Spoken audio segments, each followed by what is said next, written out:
Cuphead is a very difficult game. The game is about two mugs who choose to bet with the devil, but instead lose their souls in their bet.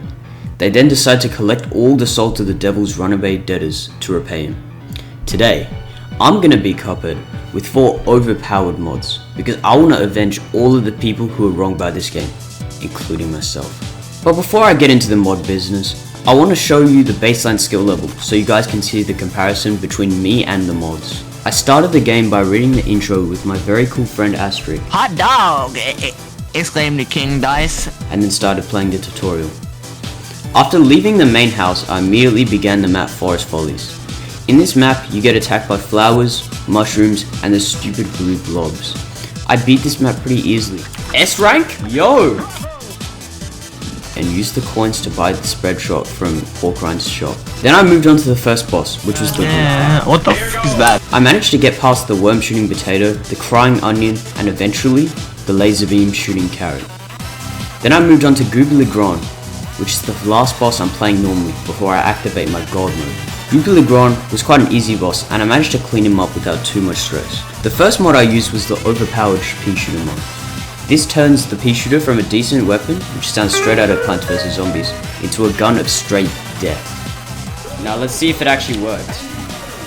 Oh! I used the mod and didn't even realize how insane the weapon would be. I then used this and realized it worked in the plane levels as well, and made incredibly short work of Hildeberg. This would mark the end of me using the peashooter mod, as using it was almost as unfun. Boring! As it made the game way too easy.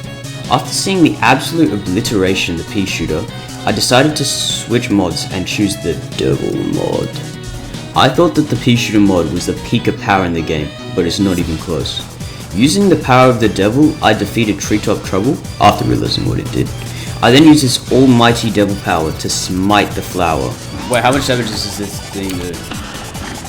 What? Luckily for the ghosts, they couldn't taste the power of the devil and I had to parry them instead.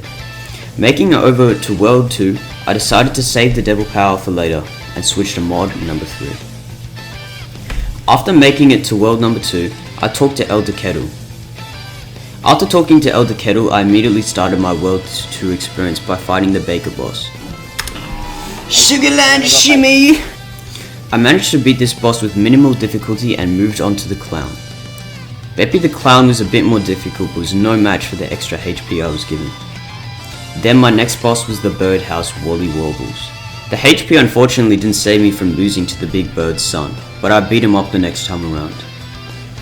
After defeating the bird, I took on the second mausoleum, which was defeated by simple jumping once again. After beating down the ghost, I moved on to the dragon. Even with my extra HP, I will admit that I did lose 2 times. That's probably a skill issue. Then I put an end to the dragon. After beating the dragon, I moved on to the genie. The genie was quite an easy boss, and I managed to beat him in 1 try and move on to the 3rd world. This mod uses the power of the lobber and turns it into the peashooter's special ability from Plants vs Zombies 2. In essence, it's a death beam with bouncing balls that no boss could top. Unfortunately, during my recording, it crashed while recording all of World 3's bosses.